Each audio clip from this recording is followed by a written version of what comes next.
Well, it's 25 after 8, and let's talk about the rolling blackouts that have been in place since 2007.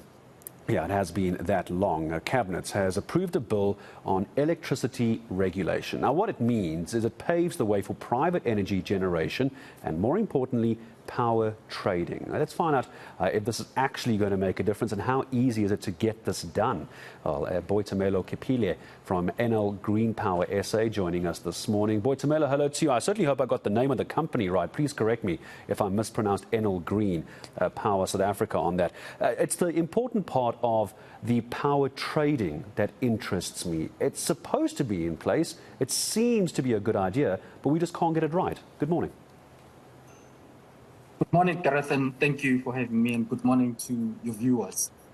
Yes, power trading has been happening in South Africa, but in a manner that is more based on aggregation, where you've got a trader that buys energy from various generators and sell to customers using the Eskom and the municipal grid.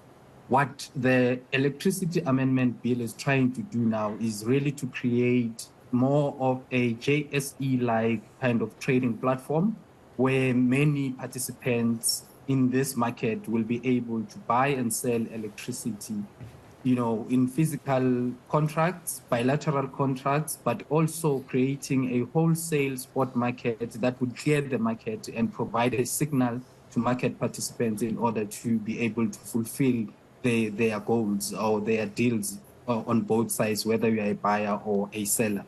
It's also going to create very specifically the transmission system operator, which will also be the market operator, meaning it will be in charge of this trading platform, but also it will provide grid services to those market participants that will require these, from voltage services, voltage regulation, and also be responsible for the planning of the grid. As we know, we are facing this load shedding, and also grid capacity has been constrained in South Africa in terms of connecting these multitudes of private sector power generation facilities, which have been, the way has been paid for them via what we call the Schedule 2 of the Electricity Act, the current Act.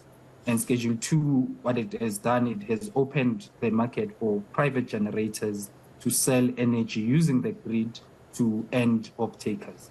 I was about to ask you, when we talk about market participants, Boitumelo, it's very easy to imagine we're talking about large corporations, large factories, them putting power back on the grid. But I think you make it very clear that it's also for private individuals when it gets to that point. How much of a difference do you think? Is there a number that you can give me that if we take all these market participants, everyone from a private household all the way up to big corporations, factories, and they put all that power back into the grid, how much of a difference will it make to, say, for example, I'm looking at stage 4 load shedding on our screen. Is there an idea of the kind of difference it could make?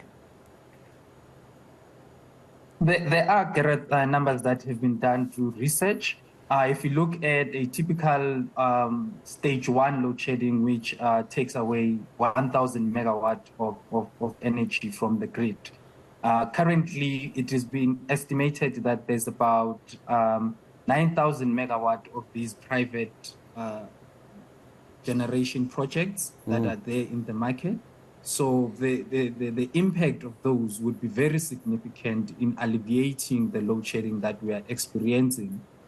From a generation capacity point of view, there's also projects through the Renewable Energy IPP procurement project that is run by the Department of Mineral Resources and Energy via the IPP office. So also there are projects that are coming online through some of the bid windows that we have seen, the bid window 5, and recently awarded projects in the bid window 6 of this REAP program. So, bringing in all of these, and now if you include households, which would make a difference at a different level, at the municipal level, so you are going to see alleviation of load shedding. It's certainly good news. It's nice to get some numbers, because I think it's always difficult when we're trying to break down stage one, 2, 3, 4, 5, 6, etc., and the kind of difference that market participants, from residents at municipal level all the way up to the big players, the kind of difference it can make. Boitumelo, thank you very much. I'm going to say thank you for making time for us this morning. Boitumelo Kiepile, Head of Regulatory Affairs at Enel Green Power South Africa as well. So it looks like this approval of this bill is going to open up the electricity market, and I'm sure we'll have this conversation again in a few weeks' time as we get closer and closer to it, just how much red tape is involved with something like this.